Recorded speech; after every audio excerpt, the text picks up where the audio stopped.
In 2022, a $500 drone destroyed a Russian tank worth $4 million. The crew never saw it coming. That moment changed everything about modern land warfare. Not gradually, not theoretically. That day, that field, that tank. The tank has dominated land warfare for over a century. World War I, the tank ended the stalemate of trenches. World War II, tank battles decided the fate of nations. Kursk, 1943, the largest tank battle in history. 6,000 tanks, 2 million soldiers. The outcome determined who won the war. For 80 years, the tank was the king of the battlefield. Heavy armor, powerful gun, able to absorb enormous punishment and keep moving. Nations spent decades and billions of dollars building better tanks. The Abrams, the Leopard 2, the Challenger 2, the T-90, each one representing the pinnacle of land warfare technology for its era. Then came Ukraine, and everything changed. Russia invaded Ukraine in February 2022 with one of the largest armored forces ever assembled in modern warfare. Thousands of tanks, T-72s, T-80s, T-90s, the pride of Russian military power. Ukraine had almost no tanks of its own. What Ukraine had was drones, specifically the Bayraktar TB2, a Turkish-made drone. Cost, approximately $5 million per system, and thousands of first-person view drones, FPV drones, modified commercial quadcopters, costing as little as $500 each. Modified with a small explosive charge, guided by a pilot wearing goggles, seeing exactly what the drone sees, flying it directly into the target. The results were unlike anything military analysts had predicted. In the first months of the war, Ukrainian drone operators destroyed hundreds of Russian tanks. Not with missiles, not with artillery, with $500 drones. Russia lost more tanks in the first year of the Ukraine war than it had lost in any conflict since World War II. Thousands of tanks, gone. The images went viral, tank after tank, burning in Ukrainian fields, destroyed by weapons that cost less than a used car. But here is what made Ukraine truly different from every war before it. The drones could see everything. Traditional tank warfare relied on concealment. Hide the tank, move at night, use terrain for cover. Against a drone with a camera, flying at 400 meters, there is no concealment.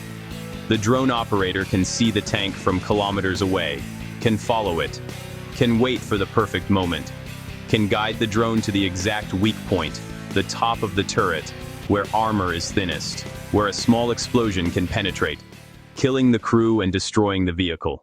Russia adapted, slowly, painfully, expensively. Electronic jamming systems mounted on tanks, designed to disrupt drone guidance signals. Metal cages welded over tank turrets, nicknamed cope cages by Western analysts, designed to detonate drone warheads before they reach the armor. Cope cages mostly didn't work. The FPV drones were fast enough, maneuverable enough, that the cages provided minimal protection. Electronic jamming worked better, but created an arms race. Ukraine upgraded drone guidance systems to resist jamming. Russia upgraded jamming systems to counter that. Ukraine upgraded again. The cycle continues. But here is the fundamental problem Russia cannot solve. A jamming system costs tens of thousands of dollars. A drone costs $500. Ukraine can build and deploy drones faster than Russia can build jamming systems. The economics always favor the drone. Now look at what happened in Gaza. Hamas used commercial drones, modified with small explosive charges, to disable Israeli Merkava tanks. The Merkava is one of the most advanced tanks ever built, specifically designed for crew survivability, legendary armor protection. Hamas drones found the weak points, the same weak points Ukrainian drones found on Russian tanks. The top of the turret, the engine compartment, the rear, places where even the best armor in the world is thinnest. And then there is the numbers problem. Israel has approximately 1,500 Merkava tanks. Hamas produced thousands of explosive drones during the conflict, using components smuggled in pieces and assembled locally. Each Merkava costs approximately $3.5 million. Each Hamas drone, a few $100s. The ratio is 10,000 to 1. You cannot win a war of attrition at those odds, not financially, not strategically. The US military has been watching all of this very carefully. The Abrams tank, America's primary main battle tank, costs $10 million each. The United States has approximately 8,000 Abrams tanks in various configurations. That is an $80 billion armored fleet. Against an adversary with access to commercial drone technology, which is available to anyone, those 8,000 tanks face a threat they were never designed to counter. The Abrams was designed to fight other tanks. On open ground, at long range, where its superior gun and fire control would win the engagement. It was not designed to fight a $500 drone guided by a teenager wearing goggles in a basement 10 kilometers away. The Pentagon knows this. The Army has been rushing to develop counter-drone systems specifically for armored vehicles. The Iron Fist system, the Trophy system, already deployed on some Abrams variants. These systems can detect and intercept incoming threats, including some drones, but they were designed for rocket-propelled grenades and anti-tank missiles, not for swarms of small, fast-moving drones coming from multiple directions. A Trophy system can engage one threat at a time. A swarm of 50 drones, launched simultaneously from multiple directions, overwhelms it. The same saturation logic that applies to Aegis destroyers and Iron Dome applies to every defensive system ever built. Enough cheap threats, and any expensive defense runs out of answers. Iran figured this out before almost anyone else. Not because Iran has the most advanced military technology, because Iran cannot afford to fight America the conventional way. So Iran built a different kind of military.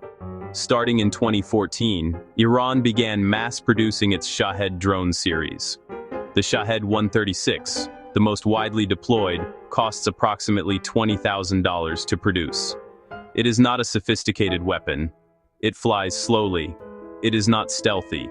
It can be shot down relatively easily by advanced air defense systems, but that is not the point. Iran produced them by the thousands, and then Iran gave them to Russia. Russia used Iranian drones to attack Ukrainian power infrastructure, electrical grids, water treatment facilities, heating systems in the middle of winter.